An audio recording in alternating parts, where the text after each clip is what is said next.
Hey everyone, it's Arlene. I thought I would do a video or two and share some of the techniques that I've learned in Tim Holtz's new book called A Compendium of Curiosities. Now this book is so super awesome, and you can actually pick up an autograph version of this on his blog. And there's my little personalized autograph from Tim. It says, Arlene, be curious. Tim Holtz, 2010. This book is super awesome, you guys. It just has a ton of information about some of his older products and newer products.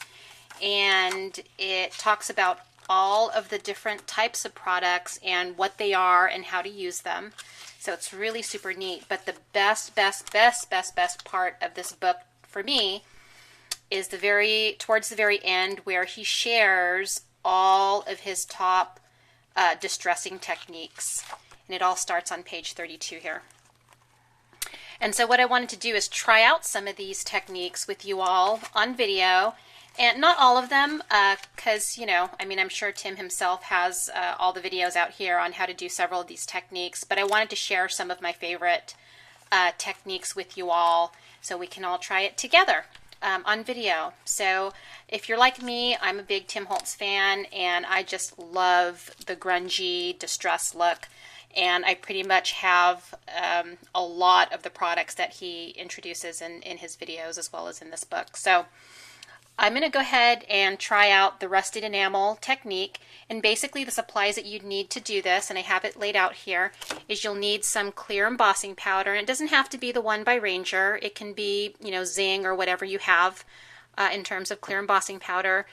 And I'm going to go ahead and use the same inks he uses because I love that metal distressed look. So I'm going to go ahead and use Weathered Wood, and this is from his original Distress ink line, as well as Vintage Photo. Okay, so we're going to use that, and then you'll also need, of course, your ink applicator. Okay, and you'll need a heat gun and an embossing tray or a piece of paper to catch your embossing powder on. So what I wanted to do is, and this will be one of, like I said, a few series. I'm not sure how many I'll do, but I thought it would be cool to be able to share some of these techniques with you and kind of go from there. So let's go ahead and get started. So I'm going to be using the shipping tags that you can pick up at Staples, and they pretty much look like this when you take them out of the container. Okay, so I'm going to go ahead and start with the Weathered Wood. Now the first step is to distress the pad or the tag, and you do this by using the ink pad directly onto the tag. Okay, so we're going to go ahead and do that.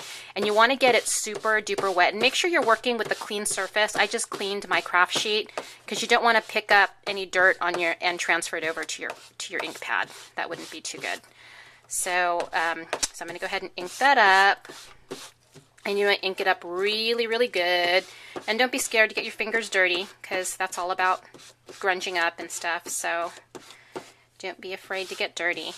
Okay, now many of you know this, but I'll let those who are fairly new to Tim's products, is that distress inks also work as an embossing fluid.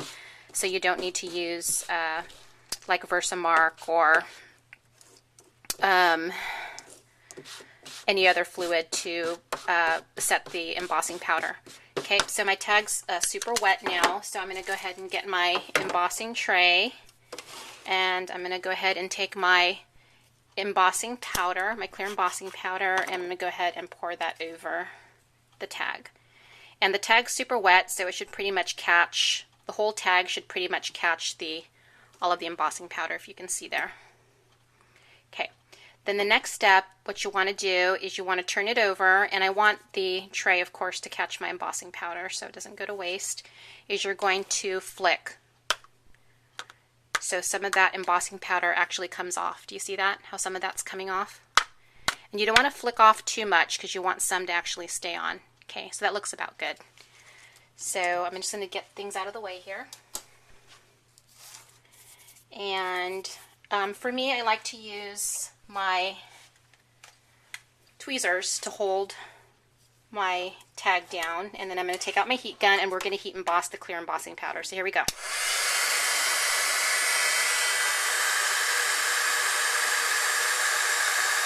Okay, so there you go.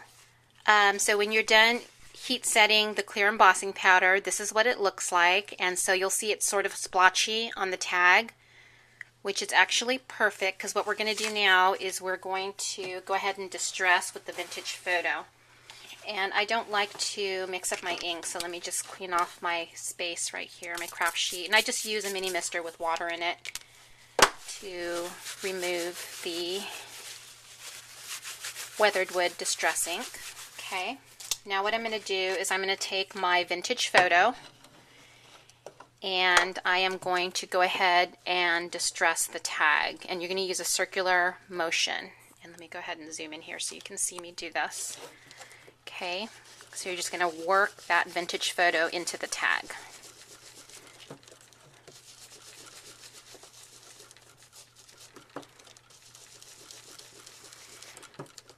And don't be afraid to get dirty, ladies.